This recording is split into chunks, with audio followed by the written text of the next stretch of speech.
Hello, mamas. Welcome to Mamas Talk Divorce, our very first podcast episode ever. We are so excited that you guys are here. We're so excited to be here.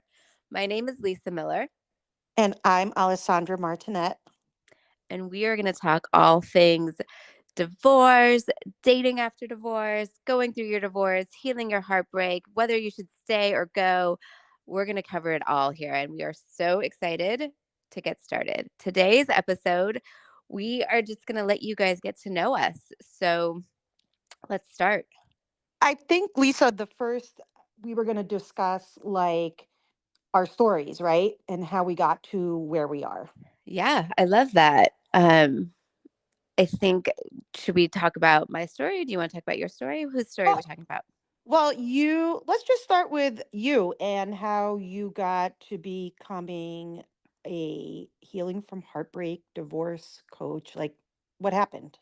Talk to us. Yeah, so let me tell you guys about it. So I was with my ex-husband for almost 20 years. So we basically went through our young adult lives together from I think we started dating when we were like 21 or 22 and I ended up getting divorced at 40. So a long time. We were married almost 14 of those years, like just shy of 14. And we kind of uh-oh, are you there? I'm here. Oh, my phone died. So yeah, so basically what happened was, we were together for a very long time and then before we actually got divorced, we separated first. So I have experience in that realm. We went to a bunch of couples therapy for like 2 or 3 years. I did my own therapy and then when he actually moved out, I kind of stopped everything and went a little like living my 20s and my 40s and had a really good time, but at the same time, I kinda went into this, like, deep, dark hole, and I didn't know how to get out of it, so I stopped therapy. I wasn't doing anything. I wasn't working on myself at all. I was just kinda, like, living life and, like, trying to get by and trying to, like, figure out this, like, new chapter on my own, and what I realized is I was not succeeding at all. And I was kind of the common denominator of my life, and I was like, I need to figure something out. Mhm. So therapy wasn't really calling to me, and similar to what a lot of my clients do is they're following me on Instagram and they're resonating with me and my story and like who I am. And I reached out to a coach and was like really into what she had to say and her process and her modality. And I signed up for her 3-month program, which I Mhm. also have a 3-month program, a beginner's 3-month program. And it quite literally transformed my life so much so that I went back to school and became a certified coach. And now I help women going through the exact same thing that I was going through. And it literally transformed my life. And that's kind of how I got here. I have 3 boys. So when we got separated, they were 9, 8, and 5. So they were super young. They are now 17, 15, and 12. So what I say to all of my clients, if I have not gone through it, some one of my clients has. I've coached hundreds of women at this point. Mhm. Not a whole lot surprises me. And what I will say is like doing it with someone, going through this process with someone, whether you're like trying to figure out if you should stay or go in your marriage, if you're in the throes of the middle of the craziness of divorce, or you've actually gone divorced and you haven't actually done the work on yourself. That's kind of where I was when I started with Mhm. a coach. All of it, like, if you wanna collapse time and, like, move through it so much faster, doing it with a coach or a therapist or just someone that gets you and gets where you're at and has been there and has done it before and can help you get through it, you will get through it so much faster and just, like, with so much more grace and love in your heart. It's really kind of an amazing experience. I've watched so many other women go through it, and it's incredible. So I have like a question for you, right? So you gave us the whole a cliff notes of your story and Yes. how it's really amazing how you've gone from this basically like a hot mess into divorce coach, right? Yes. So and you had spoken about, you guys, I think people are going to want to hear. So you had trouble, you separated, you did the counseling. At what point did you Like, did you approach your spouse to do the counseling? How did you get there? And what happened in the counseling? And then Yeah, how did because I think people are gonna want to know about that. sure. Yeah. So yeah, so this is what we lived in our town for a very long time. I want to say probably, I don't know, we'll say 10 years. I can't remember the exact amount of time. And then we were having issues like any married couple, and they just Hmm. kind of getting bigger and bigger. We got more and more disconnected. And our lives were very enmeshed with both my parents and his parents, and we kind of were just like, we need to break away. So we ended up moving to San Diego, which was about like 3 hours away from where we had been living. And like while we were there, we just kept growing further and further apart. And we ended up just kind of being like, we need help. Like we need to like we are not succeeding on our own. And we Yeah, had 3 little kids, and we were, I think like a light bulb kind of went off for both of us, and we were like, we need to seriously figure this out, not just for ourselves but for our kids. And like, are we going to be able to work through this? And like at that point we weren't sure, like I think there was both, for both of us, we wanted it. Like, I mean, we were best friends for many many years on mhm. top of being married. Like like I can't look at him and be like, oh, I hated him. I hated where we'd gotten, and we were in a bad place. And So why do you think you got to that place? Like, how do you think you got there? Was it just like 3 you know kids, the day-to-day grind? Like, what do you think it was? I think we grew apart. I think all of the above, right? I think we got started very young, and I don't think we had the right tools, the right communication to get through the bad stuff, right? Like every Mhm, marriage is going to have hard times. And from what I see, the ones that succeed, they I don't know if they knew prior, but like they figured, they learned the right communication and the right way to love each other through it, and we did it, right? Like that's where we probably got stuck. And maybe it was part of a, just like we were too young to really figure it out. It might have been just like we didn't have the right people in place to help us. mhm. But at the end of the day, like I think we just didn't have the fight in us, right? And I often look back and I'm like, should we have fought harder? Like, maybe, I don't know. But at the time, we did the best we could, and we got to a place where it was just like, I mean, it's a very classic, like we were young, and like we grew apart. And as much as I think we wanted our marriage to work, I think we both wanted our marriage to work. I think we both wanted our families to stay together. We hit a wall, and like we couldn't get to the other side of the wall. It's like we got blocked. And it was heartbreaking because like I really truly loved him, and I think he really truly loved me. We just like we couldn't figure it out anymore. Like we Mhm. literally just couldn't figure it out anymore. And like any marriage, like we had our shit, right? And like we had Yeah. a really hard time trying to get there. And it was like, it's interesting because I've coached so many women who like really deeply think about like the consequence of divorce. I don't think I did. I was like, all right, like we'll just figure this part out now. Like, well, like this is like the next step, because like we weren't happy. And like I truly in my head at that moment in time, like looking back, felt like the grass was going to be greener being divorced. And I'll be honest, like the grass isn't always greener being on this side. Like, do I think I made a mistake? I don't. Like, I don't think he's my person. Like, I think he he was my person for 20 years, and like and that relationship and that path kind of ended.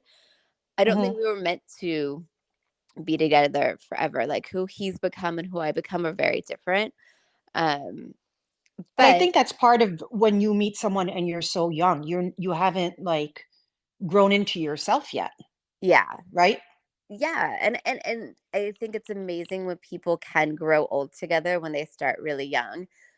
Um, that wasn't our path, right? Like that just, Mhm. and there's a lot of heartbreak in that. And I think that's what really inspired me to do this, is like people feel like there's a lot of guilt if you're just like I didn't make it work. Like I didn't, right? Like I chose a very difficult path. Divorce is not the easier path, let's be honest, right?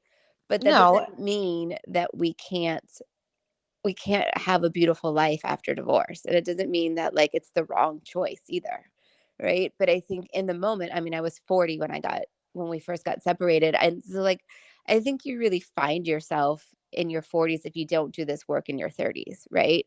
And you a light bulb kind of goes off in your head of like how do I want the rest of this chapter to go, whatever that looks like for you, and getting really clear on that. And I'll be honest, like when I was going through it, like I wasn't really clear. And I wish I had these tools to be like, oh, like this is how I want my life to go. And like I probably would have done some things differently, 100%. And that's like why I'm so passionate about this work is because I didn't know. You don't know what you don't know, You you didn't know know? any better. Yeah. Yeah. Would that have saved my marriage? I have no idea, but I don't live in that place of like maybe should have, could have, would have No, like you it. can't. You Yeah, cannot. and I'm so at peace with the way things all happen because I wouldn't be who I am today if that didn't happen. So, but like having been in that place, like it's a really hard place to be when you're like don't know. There was a part of me that like wanted my marriage to work, and there was a part of me that was like, shit, like I just want to be free of this and like start over. You know, um, Yeah. And then you so feel a sense of guilt because you have 3 kids. you have 3 kids, and like you want your kids to have the best like best childhood and the most happiness, and like and sometimes that means being in two separate homes, and that's okay, right? But like getting to that place where you're like, oh, like maybe this is our path, like is a really like scary place to be. um So how long were you in that, limbo, let's say, of like, "Do I stay? Do I go?" yeah, After the therapy? I mean, I think like we did the couples therapy for a couple years, but then Oh, like wow. we were separated before we actually got divorced for a few years. And like I think we were both like, is this the path we want to go down? It was kind of like this like unspoken trial period of like, are we gonna get divorced? Are we not gonna get divorced? And then like so many things happened during that time where I was like, oh yeah, like he's not my person. And I think he felt the same about me of just like you want it to work, right? Because it's like you want your family together, and like as you like separate and you're like living this like quote unquote divorce life, you're like, ooh, like can we make it work? But then you just realize like, oh no, like you're just like I still have love in my heart for him. Like I like he's the Of father of course my you do. children, right? And Mhm. we're amazing co-parents. We're not friends. We're amazing co-parents. Um and we want the best for our children, but like at the end of the day the best for our children was not us being together. Like we had grown apart. Absolutely. And I have, like, so many more questions because I know you so well, but I don't know parts of your story, right? Okay. So, when you were separated, were Yeah. you living together? How did No. your kids handle that? Like, how did you explain it to them? How did they handle this change in their family dynamic? I mean, they were really young, right? They were 9, 8, and 5. I mean, obviously Mhm. the 9-year-old and the 8-year-old knew what was happening, but he immediately like moved out, and we basically lived a divorced life. To my children, like they were like there was a lot of anxiety of like, are you going to get divorced? What does that mean? And I was like, it doesn't mean anything different for you guys. Like this is what it's Okay. like. This is what it's going to feel like. And really, at the end of the day, at that point, it was just a piece of paper. Mhm. So yeah, we moved out immediately once we decided that's the road we were going down. But it took us a long time to actually get divorced. Okay, and now, obviously, fast forward years later, and you guys co-parent well, how are your kids doing? How do they handle, like, Yeah, this the so divorce? this year will be 8 years that we started the process, like first separated and then divorced. My kids are probably the most well-adjusted 3 boys you will ever meet. So Mhm, like and I really like I would say like I think the reason for that is because we are really good co-parents. We always put our children first. Like my kids don't ever see us fighting. We don't ever put them in the middle of anything. It's really like the only time him and I really ever talk at this point, because my kids are now older, uh, mhm. is if we have to talk about something about our children. There's like that we don't talk about our personal life. Like we don't talk about anything like that. Like I don't even know what he does for a living. Like let's put it that way. Like we don't have a relationship outside of our children.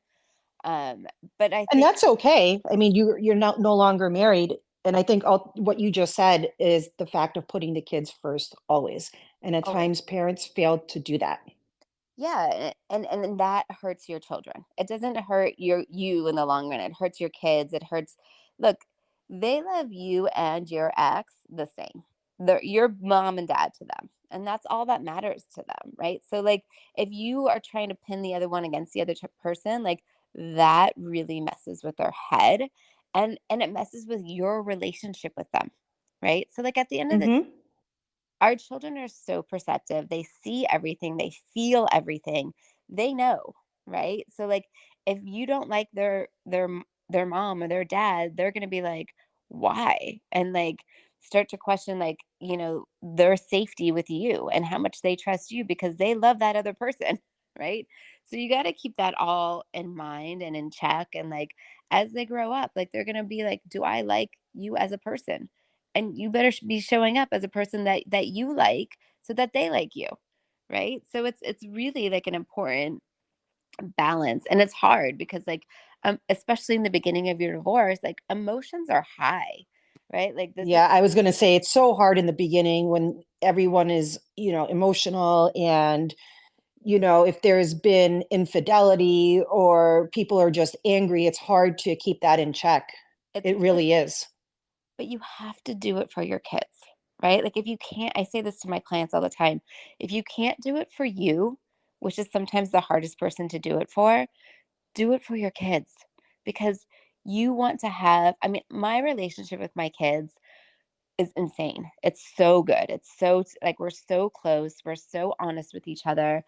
Um, I have 3 boys. They couldn't be more different. They don't look alike. They don't act alike. They don't have the same personality. I have to like figure out how to parent each one of them differently because they're all so very different and like they have different strengths and different weaknesses and all of the things, right? And like Mhm. X and I will talk about things like, what do you think is the best way to do this? Like, so that we're on the same page. And like, I will say, like, he has my back. Like, if they're disrespecting me in any way, like at this point, my kids are all bigger than me. They're bigger, they're stronger than me. Like, he will be like, you have to respect your mom. And like, it makes a difference. It makes a Oh, I love that. huge, Absolutely.